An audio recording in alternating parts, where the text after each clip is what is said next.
Bismillahirrahmanirrahim. Assalamualaikum dan salam sejahtera kepada semua. Saya Muhammad Nur Akmal bin Muhammad Anwar. Dan saya Nurul Fatin Nadia binti Sahari. Selamat kembali ke dalam rancangan Tita Show. Talk it to all society. Apa khabar semua? Harap semua penonton di rumah berada dalam keadaan yang sihat sentiasa. Dan ingat, tetaplah berada di rumah masing-masing. Tapi jika penonton semua ingin keluar rumah untuk pergi ke suatu tempat, Sila pastikan pakai topeng muka. dan sanitasi tangan anda semua. Baiklah, hari ini kita akan berbahas mengenai satu topik baru yang sedang hangat diperkatakan. Topik ini dah berlaku sejak zaman dahulu lagi dan agak berat ya topik ini. Ya, betul tu. Sebab itulah saya menjemput beberapa orang tetamu yang sesuai untuk membahaskan tentang topik ini. Laju-laju nak ke mana? Tajuk pun awak tak bagi tahu dekat penonton lagi tu. Nak panggil tetamu kita dah. Oh, maaflah sebab saya teruja pula dengan tajuk ini. Baiklah, topik kita pada hari ini adalah isu penukaran agama di kalangan masyarakat di Malaysia. Topik ini memberi tumpuan yang lebih kepada agama Islam kerana agama Islam adalah agama persekutuan dan rasmi negara ini. Dan tetamu jemputan kita yang akan membahaskan tentang topik ini adalah pertama seorang pensyarah dari Universiti Selangor atau lebih dikenali UNISEF. Mari kita perkenalkan, nama beliau adalah Encik Roshaidi dari Fakulti Pendidikan dan Sains Sosial. Beliau adalah antara peminat rancangan ini, percaya atau tidak, dan kami pernah menjemput beliau ke rancangan ini pada tahun lepas kalau semua masih ingat. Kami gembira beliau sudi menyertai kami lagi pada hari ini. Dipersilakan.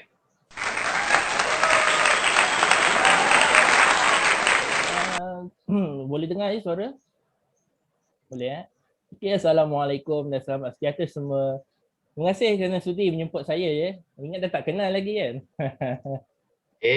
Takkan tak kenal. Encik sudah menjadi peminat rancangan kami. Dari mula kami menyiarkan rancangan kami, takkan kami lupa kot. Itulah, tak bersyukurlah kalau tak ingat. Baiklah, mari kita teruskan dengan tetamu kedua pula iaitu Saudara Nazli, seorang mahasiswa UiTM dalam bidang Masscom. Apa khabar Nazli? Awak boleh dengar suara kami dengan jelas? Ya, boleh. Jelas. Assalamualaikum semua. Hai juga kepada penonton di rumah. Waalaikumsalam. Okey, nasib baik jelas. Dan tetamu terakhir kita adalah pelajar universiti juga, iaitu Saudari Aisyah, pelajar pendidikan awal kanak-kanak UNICEF. Hai, jelas ke suara kami? Hai, Assalamualaikum. Ya, jelas. Tiada masalah. Terima kasih kerana menjemput saya ke rancangan ini. Saya dah lama sangat teringin nak menyertai program ini sejak kemunculan Encik Roshaidi dahulu. Wah, terima kasih Cik Aisyah. Baiklah, mari kita mulakan dengan topik kita hari ini. Topik kali ini adalah mengenai isu penukaran agama. Kita akan mulakan dengan menanyakan kepada Encik Roshaidi. Boleh Encik jelaskan secara ringkas mengenai isu penukaran agama ini? Okey, baiklah. Penukaran agama ini secara ringkasnya apabila seorang menukar agama asal mereka, iaitu agama yang mereka dilahirkan kepada agama lain. Dalam Islam, ini dipanggil sebagai murtad. Kalau kita ikut kamus istilah undang-undang jenayah syariah mendefinisikan murtad ataupun ridah dari segi bahasa yang bererti orang yang kembali. Oleh itu, murtad ni adalah seseorang yang kembali kepada kekufuran setelah menerima Islam ataupun seseorang Islam yang bertindak keluar dari agama Islam. Manakala dari segi istilah adalah perbuatan yang dilakukan ataupun perkataan yang disebut oleh seseorang Islam yang mukallaf di mana perbuatan atau perkataan itu menyebabkan seseorang tadi keluar daripada agama Islam. Oleh itu, para ulama fiqh memasukkan murtad sebagai salah satu kesalahan jenayah yang telah dikategorikan sebagai jenayah untuk hudud. Dan penukar agama dalam Islam ni adalah jenayah berat di sisi Islam, dan semua hal-hal ini perlulah berurusan dengan pihak mahkamah.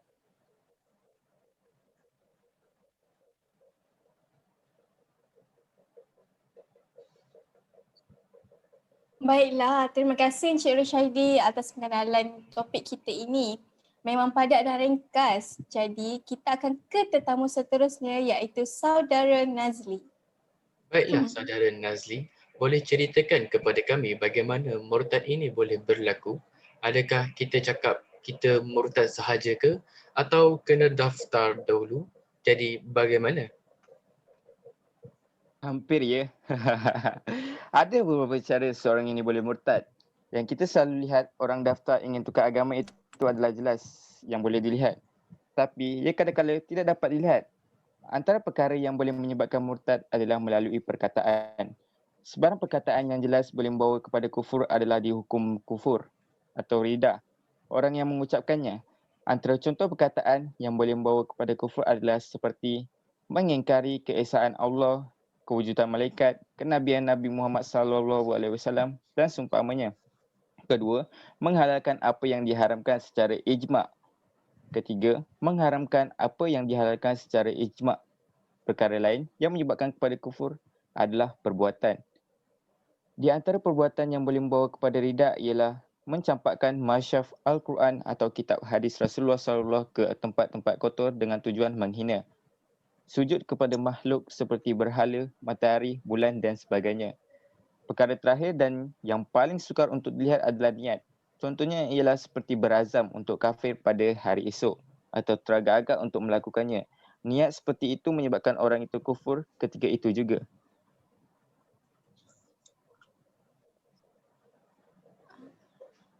Oh, ada beberapa cara ya yang menyebabkan orang menjadi kufur dan murtad. Ini bermaksud orang yang mendaftar murtad itu sudah mesti hanya ingin menjadikan urusan mereka official atau rasmi keluar dari agama Islam. Mungkin juga tu supaya mereka tidak ditahan daripada melakukan sesuatu yang dilarang oleh agama Islam. Ini juga supaya banyak urusan lebih senang apabila individu lain berurusan dengan mereka. Tetapi kan, bagaimana kita ingin mengetahui jika murtad seseorang itu sah atau tidak? Mungkin Saudari Aisyah boleh menerangkannya? Boleh, tiada masalah. Okey. Para ulama bersepakat meletakkan 2 syarat bagi mengesahkan seseorang itu dikira murtad. Antaranya, seseorang individu itu mestilah berakal. Tidak sah murtad jika seseorang itu mempunyai masalah mental atau masih kanak-kanak. Seterusnya, murtad itu perlulah pilihan sendiri atau sukarela. Tidak sah jika ianya terpaksa jika hati mereka masih ada iman.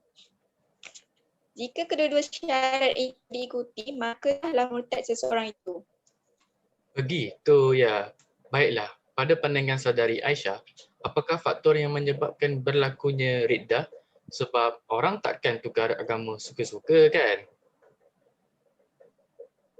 Betul tu. Seseorang itu semudahnya menukar agama, terutama agama yang telah mereka anuti sejak lahir. Antara faktor yang boleh menyebabkan seseorang menukar agama ialah lemah pegangan agama atau jahil tentang agama. Apabila seseorang itu kurang pengetahuan tentang agama, pastinya mereka mudah terpengaruh dengan agama lain atau mengikuti apa yang diamalkan oleh agama lain.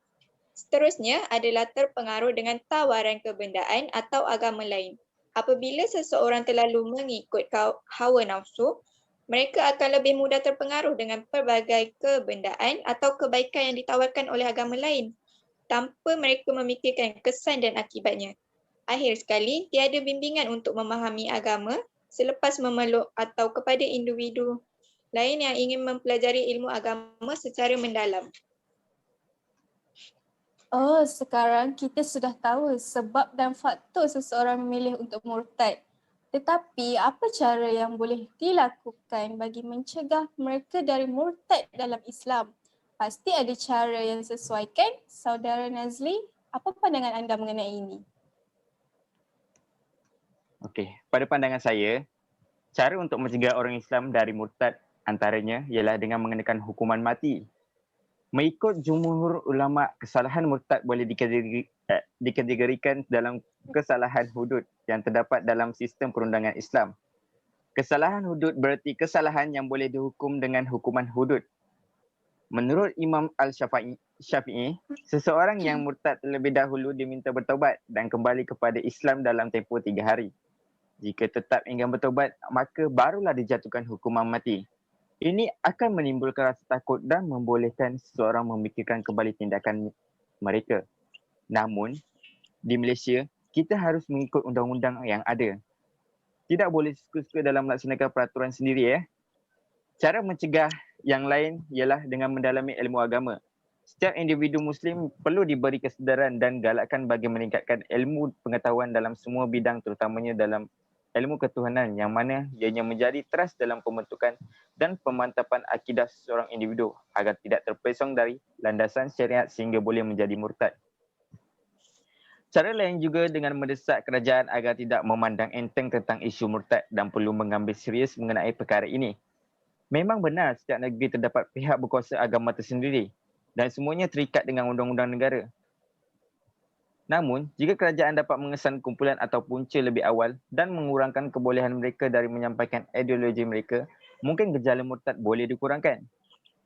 Jika isu ini tidak dapat dicegah lagi, apakah kesan yang akan berlaku sekiranya seseorang itu tetap memilih untuk murtad?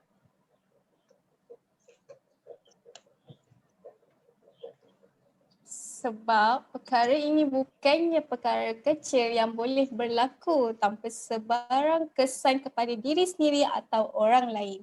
Kalau begitu, kita ajukan soalan ini kepada Encik Rushaidi mengenai kesan murtad terhadap diri sendiri. Baiklah, pengukaran agama akan menjadi kesan kepada identiti diri mereka. Identiti di sini tidak bermaksud,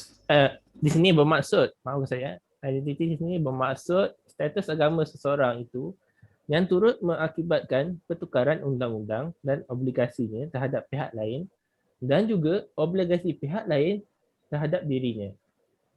Baiklah, dalam Seksyen 93 dan 97 Enactment Pentadbiran Hari Agama Islam tergandung. Dalam penentuan status agama seseorang, seringkali ia menjadi pertikaian apabila terdapat kekeliruan dari segi status dan identiti seseorang sehingga menimbulkan kesan dari segi perundangan. Sebagai contoh, dalam kes seperti kes Nyonya Tahir, Nyonya Tahir, lepas tu kes Lina Joy dan juga kes Dalik Kaul. Kalau tidak keberatan, boleh kami tahu mengenai contoh kes tersebut seperti Nyonya Tahir? Boleh, tak ada masalah.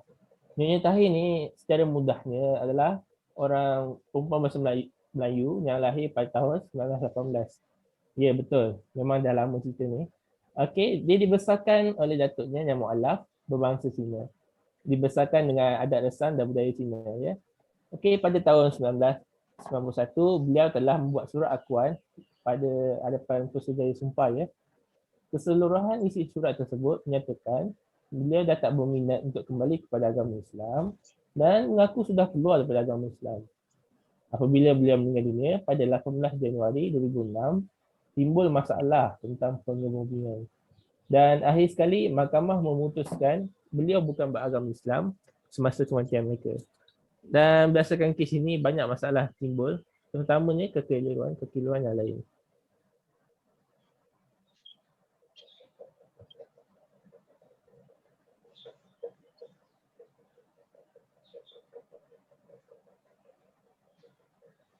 Oh, begitu rupanya. Jadi boleh kita teruskan bagaimana pula dengan harta pusaka mereka? Adakah Saudara Nazli boleh memberi penerangan mengenai permasalahan ini? Boleh. Secara mudahnya, harta peninggalan dibagikan kepada dua bahagian iaitu hak si murtad untuk mewarisi harta orang lain.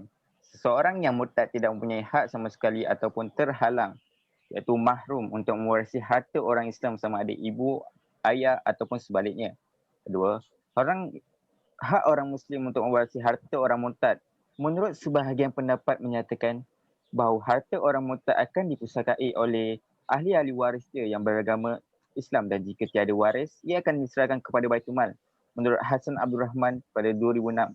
Ini menunjukkan mereka tidak berhak untuk mewarisi harta orang Islam. Untuk lebih lanjut, boleh tanya kepada ustaz-ustaz ya. Ini berdasarkan apa yang saya belajar dahulu. Kalau salah, silalah betulkan ya. Oh, begitu. Penonton yang ingin mendapatkan maklumat lebih lanjut, boleh bertanya kepada ustaz yang lebih fasih mengenai isu ini. Jadi, bagaimana pula jika orang yang murtad itu ada anak? Bagaimana pula kesan terhadap anak tersebut, Saudari Aisyah? Alright, menurut Hasan Abdul Rahman tahun 2006, umumnya hak penjagaan untuk kanak-kanak yang ibu bapanya tidak berlainan agama dan masih hidup jatuh kepada bapanya. Tetapi di bawah Akta memperbaharui Undang-Undang Perkahwinan dan Penceraian 1976, boleh sama ada bapa atau ibu atau sesiapa sahaja yang layak jika ibu bapa tidak berkelayakan menjaga kanak-kanak itu. Menurut hukum syarak, apabila salah seorang itu bukan Islam tetapi memeluk Islam, hak penjagaan anak terletak di bawah pasangan Islam. Jawapan mudah, ibu bapa yang masih Islam lah yang akan dapat hak penjagaan anak-anak mereka ya. Tetapi, bagaimana kesan terhadap pengebumian mayat Encik Rushaidi dapat terangkan kepada kami tak? Oh, sudah tentu. Terdapat sedikit kesukaran untuk menentukan status agama seseorang semasa kematiannya. Dan ianya selalu boleh menjadi masalah pada pihak-pihak yang tidak mengetahui status agama si mati demi merebut jenazah si mati untuk jenis pengebumian sama ada cara Islam ataupun cara-cara yang lain. Seperti kes minyak tahir tadi, kita perlu serahkan kepada pihak hakim untuk menentukan status agama si mati semasa kematiannya. Banyak juga ya kesan-kesan terhadap diri dan orang lain bila mereka murtad. Seterusnya, apakah hukuman yang dikenakan kepada yang murtad? Adakah Saudari Aisyah ingin jelaskan mengenai hukuman ini? Ya, saya boleh terangkan sedikit. Okey. Sememangnya tidak terdapat undang-undang yang jelas mengenai murtad termasuk hukumannya. Ini berikutan Undang-Undang Jenayah Islam boleh dikuatkuasakan oleh Mahkamah Syariah di negeri-negeri di Malaysia hanyalah merangkumi hukuman maksimal 3 bulan penjara atau 6 sebatan atau denda RM5,000 atau kombinasi mana-mana hukuman. Jelasnya, bidang kuasa jenayah adalah terhad dan hanya boleh dikuatkuasakan kepada orang Islam sahaja. Jenayah murtad tidak disebut di dalam enakmen kesalahan jenayah syariah di kebanyakan negeri di Malaysia. Namun, terdapat peruntukan kesalahan keluar agama Islam diguna pakai di beberapa buah negeri. Tidak terdapat penggunaan istilah kesalahan murtad yang diperuntukkan oleh mana-mana enakmen jenayah syariah negeri-negeri melainkan undang-undang hudud, qisas dan takzir yang cuba dilaksanakan di Kelantan dan Terengganu satu ketika dahulu. Okey, sebagai contoh, Melaka telah memperuntukkan kesalahan keluar dari agama Islam sebagai satu kesalahan dan bukan murtad. Seksyen 66/1 Enakmen Kesalahan Syariah Negeri Melaka 1991 menyatakan bahawa apabila seseorang Islam dengan sengaja mengaku hendak keluar dari agama Islam atau mengisytiharkan dirinya orang bukan Islam, Mahkamah boleh memerintahkan orang itu supaya ditahan di pusat bimbingan Islam untuk tempoh tidak melebihi 6 bulan dengan tujuan pendidikan dan orang itu diminta bertaubat mengikut hukum syarat. Ini berdasarkan apa yang saya cari ya. Jika ingin jawapan yang lebih tepat, perlulah ditanya kepada orang yang lebih arif. Oh, jadi semua hukuman haruslah berlandaskan undang-undang di Malaysia kan? Betul tu. Terima kasih Okey. kepada Encik Rushaidi, Saudara Nazli serta Saudari Aisyah yang sudi luangkan masa untuk menghadiri rancangan kita pada hari ini bagi membahaskan tentang topik isu penukaran agama. Diharapkan penonton di rumah dapat sedikit sebanyak info yang bermanfaat dari sesi kami tadi sebagai pengetahuan am anda semua. Ini sahaja yang kami dapat sampaikan di dalam sesi kami untuk rancangan kali ini ya penonton semua.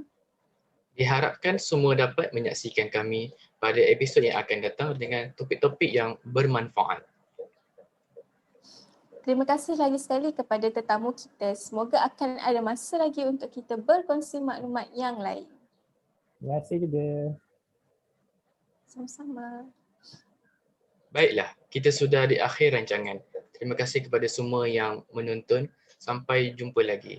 Assalamualaikum semua dan peace out. Assalamualaikum. Bye. Bye.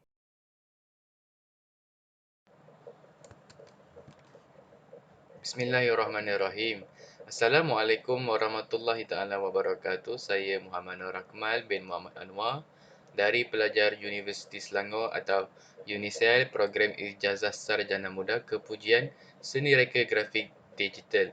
Ingin mengucapkan tahniah kepada semua unit kumpulan Titas Show kerana telah berjaya laksanakan video projek dalam keadaan yang baik. Berdasarkan input yang diberi dan diterima, alhamdulillah saya bersyukur kerana dapat menelaahnya dengan baik walaupun hanya bersemuka melalui atas talian. Saya selaku ahli kumpulan ini diberikan tugasan dalam merakam video untuk penghasilan video wawancara. Tugasan yang diberikan juga amat mudah difahami dan senang dilakukan tanpa sebarang masalah yang timbul. Walaupun begitu, terdapat kelemahan dalam unit ini iaitu penggunaan aplikasi Zoom yang agak remeh sedikit. Tetapi itu tidak menjadi halangan kepada saya kerana tugasan yang diberikan adalah sama rata dan tidak bertimbun. Seterusnya, kelebihan dalam kumpulan Titas Show ini ialah semua ahli sangat aktif dalam menyelesaikan masalah yang berlaku. Selain itu, masalah yang dihadapi adalah sewaktu awal masa grup ditubuhkan, kebanyakan ahli tidak begitu aktif dalam menjawab beberapa soalan atau cadangan. Tetapi penyelesaian yang dibuat oleh ketua dan penolong lakukan ialah memberi sedikit penekanan terhadap kami semua tentang kesedaran dalam bekerja secara berkumpulan. Akhir kata, saya mengucapkan terima kasih kepada semua ahli dalam menyumbangkan tenaga dan cadangan penyelesaian masalah. Sekian, terima kasih. Assalamualaikum. Saya Muhammad Rushaidi bin Adnan dari pelajar UNISEL Program Ijazah Sarjana Muda Kepujian Pendidikan Awal Kanak-kanak. Ingin menyampaikan refleksi semasa melaksanakan tugasan video kerja khusus. Kursus yang dilakukan ialah mengenai kesan isu pertukaran agama dalam kalangan masyarakat di Malaysia. Berdasarkan semua input yang telah dipelajari sepanjang melaksanakan kerja khusus, saya berpendapat setiap satu daripadanya adalah ilmu yang bermanfaat dan boleh disebarkan. Hasil dari kerja khusus ini membolehkan kita dapat tahu punca dan kesan akibat murtad. Cabaran yang saya hadapi semasa melaksanakan tugasan ialah kesukaran untuk berbincang dengan efektif semasa melaksanakan tugasan disebabkan oleh pandemik. Dengan ini, saya berharap agar tugasan kami lakukan dapat memberikan info dan manfaat kepada masyarakat umum dan dapat difahami. Sekian, terima kasih. Assalamualaikum warahmatullahi wabarakatuh. Saya Nurul Fatinadia binti Sahari, pelajar Universiti Selangor dari program Ijazah Sarjana Muda Kepujian Pendidikan Awal Kanak-kanak. Ingin menyampaikan beberapa pengalaman yang saya lalui semasa melakukan tugasan ITAS ini. Tidak lupa juga kepada rakan-rakan seperjuangan yang sudi berkongsi dan bertukar maklumat sepanjang proses menyelesaikan kerja khusus ini. Kursus yang dilaksanakan ialah menyampaikan maklumat yang bermanfaat kepada golongan sasaran dengan berkesan. Berdasarkan kepada semua input yang telah dipelajari sepanjang pelaksanaan kerja khusus, saya berpendapat bahawa maklumat itu amat berharga bagi tujuan masa kini dan masa hadapan. Konsep ITAS melalui pembelajaran dan pencarian maklumat membolehkan saya untuk melaksanakan kerja khusus ini dengan baik dan bukan semata-mata merujuk kepada buku yang disediakan. Cabaran yang dihadapi oleh saya semasa melaksanakan tugasan ini ialah persekitaran. Kerana di musim pandemik ini, kawalan pergerakan amat dititik beratkan bagi mencegah penyakit berjangkit ini semakin berleluasa sehingga menyukarkan saya untuk mencari maklumat yang lebih bagi tugasan ini. Dengan ini, saya berharap agar tugasan yang dilakukan dapat memberi input dan kesan yang baik kepada seluruh masyarakat umum dan menjadikan ia sebagai teladan. Saya Nur Aisyah binti Munazir, pelajar dari Universiti Selangor atau UNISEL, Program Ijazah Sarjana Muda Kepujian Pendidikan Awal Kanak-kanak. Ingin kongsikan pengalaman yang saya lalui sepanjang saya menyempurnakan tugasan ini. Tidak lupa juga kepada rakan seperjuangan saya yang sama-sama bertungkus lumus bagi melancarkan tugasan ini. Isu yang kami bahaskan dalam kaedah wawancara ini adalah isu penukaran agama di negara Malaysia. Berdasarkan maklumat dan data yang telah diperolehi dan telah pun saya sampaikan dalam program wawancara tersebut, saya yakin semua pihak telah sedia maklum dan faham mengenai isu ini. Antara cabaran yang saya hadapi semasa melaksanakan tugasan ini adalah suasana, kerana di musim pandemik ini, kita terpaksa mengehadkan pergerakan. Oleh itu, wawancara ini hanya boleh dilakukan secara online sahaja. Bukan senang, ya? Jadi dengan ini saya berharap tugasan kami dapat memberikan kesedaran kepada masyarakat Malaysia tentang kesan, faktor, isu penukaran agama di negara kita. Itu sahaja daripada saya. Terima kasih. Assalamualaikum, saya Muhammad Nazli bin Razili, merupakan seorang pelajar Universiti Selangor atau UNISAL di dalam program Ijazah Sarjana Muda Kepujian Pendidikan Awal Kanak-Kanak, ingin menyampaikan refleksi semasa melakukan tugasan kumpulan, iaitu video perkenaan tamadun Islam, tumpuan terhadap isu penukaran agama dalam kalangan masyarakat di Malaysia. Saya berpendapat begitu banyak ilmu yang terperoleh dan perlu diketahui mengenai isu penukaran agama. Cabaran yang saya hadapi ialah kesukaran dalam mencari maklumat disebabkan pandemik dan juga faktor rangkaian internet yang tak begitu bagus. Saya berharap berkat usaha kami terhadap tugasan yang dilakukan ini dapat diterima serta difahami.